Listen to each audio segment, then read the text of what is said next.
This presentation is brought to you by Arizona State University's Julianne Wrigley Global Institute of Sustainability and a generous investment by Julianne Wrigley. So we started, the whole thing we call our vision. And inside of our vision is our purpose. It's the guiding star, the thing that we can't ever really achieve, but is always the direction that we're headed in. And at New Belgium, our purpose is to make our love and talent manifest while making our customers' favorite beers and proving that business can be a force for good. And that's really what guides us. And then we took another stab at our 10 core values and beliefs because we felt like, maybe customers and, a few other things that we thought were important needed to be included. So again, at one of our retreats, our coworkers came up with this list of core values. Another thing that we've done in the last, year and a half, 2 years, is we've been involved with B Corp for a long time, but we did a lot of advocacy in Colorado to try to move that legislation forward.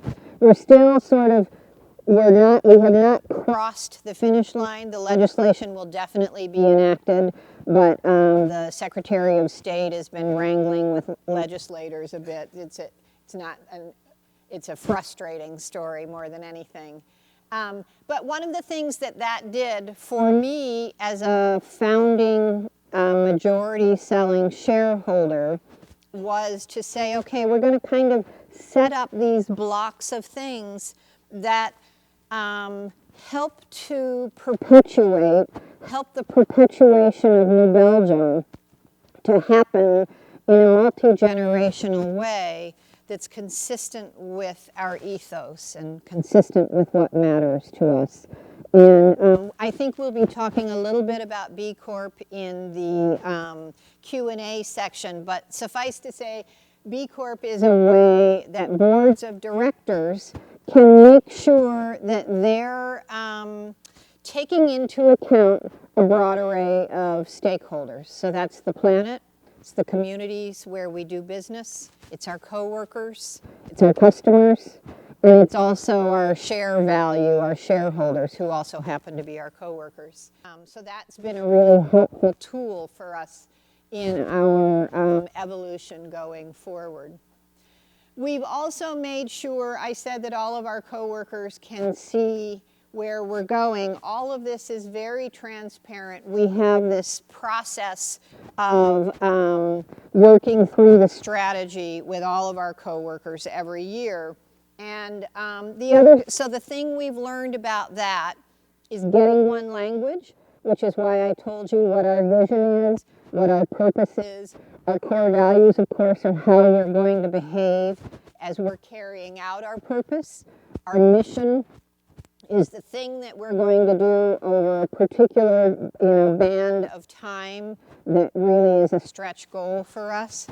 And one of the things that we know is when you have one language for that and you use that religiously, you really can streamline and align everyone's work, because you're not trying to, wait a minute, that your purpose, my goals, your objectives, my core values, that language tool is a really important one, and not unlike my first one about core values and beliefs. It may seem silly, but it's really not. It's an important piece, whether it's in your kind of founding documents or in your day-to-day work. Getting everyone aligned around language is huge.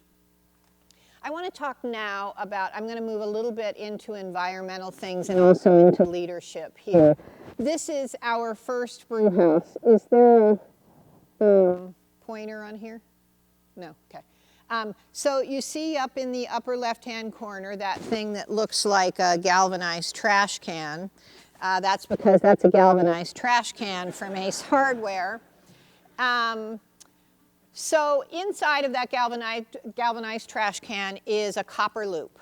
And in the copper loop runs cold water when we were using this system. So the heat from the excess sort of waste heat from the process of brewing goes through that copper tubing is wrapped around the stack. This is actually, it's moved, so there would have been the rest of the stack would have gone up to the top of the picture. This is our brew house 2. This shiny thing that heads off to the right and then down is also a heat exchanger. When we worked with engineers in Germany, we really had to convince them that this is something that we wanted to do actually on our brew house before this one. And now it's something that they offer kind of in a standard way.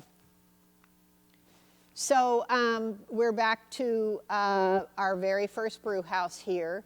And the lesson for us is that leaders need to make choices that are consistent with things that they say matter. Because every time you say, this really matters to us, but we're going to do this over here instead, you really telegraph really solidly and imprint on people's hearts and minds that it really doesn't matter, that we say all those things, but we're not actually going to do them.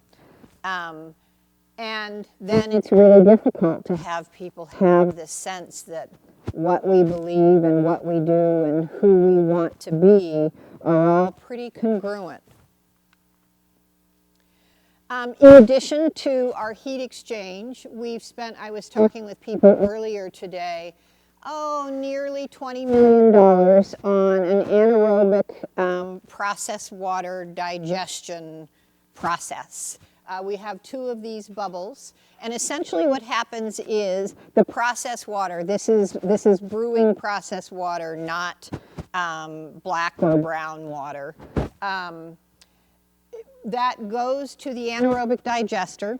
There's leftover nutrient from the process of making beer in there. They're anaerobic, there's an ecology in there all its own. It creates methane, which is captured in the bubble, and then it's shipped back to the brewery. So we send water to the city that is very, very clean. We've chosen to not send it to the river because we have this fear that someone will make the inevitable mistake and things will go badly. So we send it to the city's wastewater treatment plant.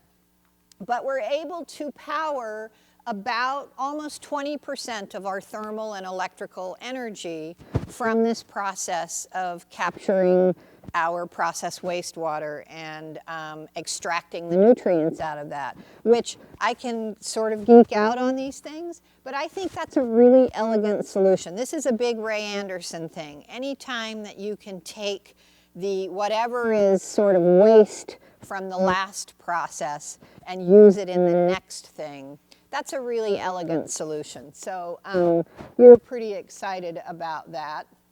We also started an internal tax on ourselves. We used to be a part of a wind power program, and the city, for good reasons of their own, really switched more to RECs, renewable energy credits. And so essentially they're buying and selling paper about renewable energy.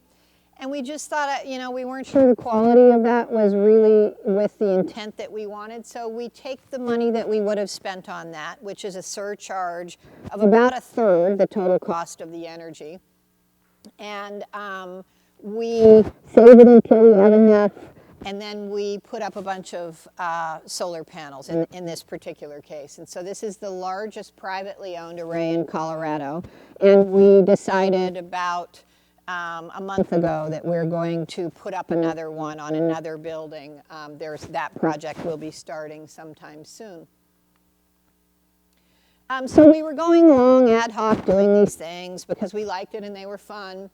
And we thought, maybe we ought to get a little more organized here. So we gathered a group of our coworkers from across the company and we put together what's called an SMS, or a sustainability management system.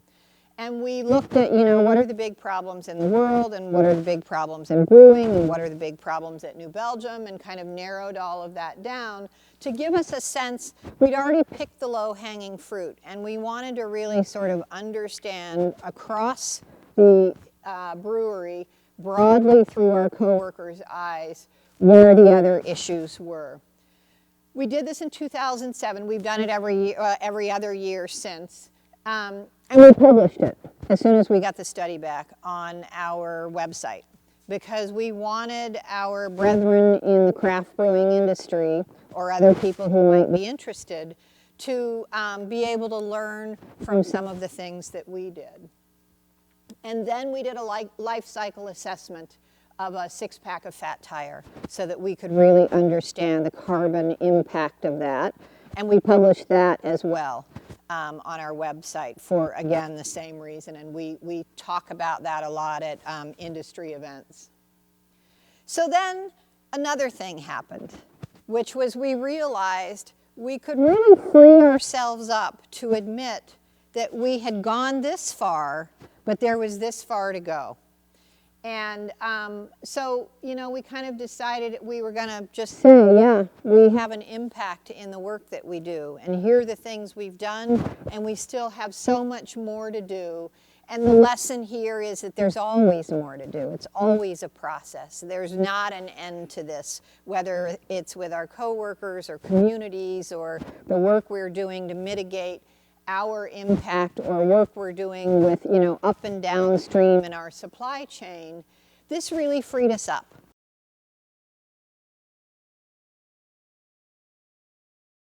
This presentation is brought to you by Arizona State University's Julianne Wrigley Global Institute of Sustainability for educational and non-commercial use only.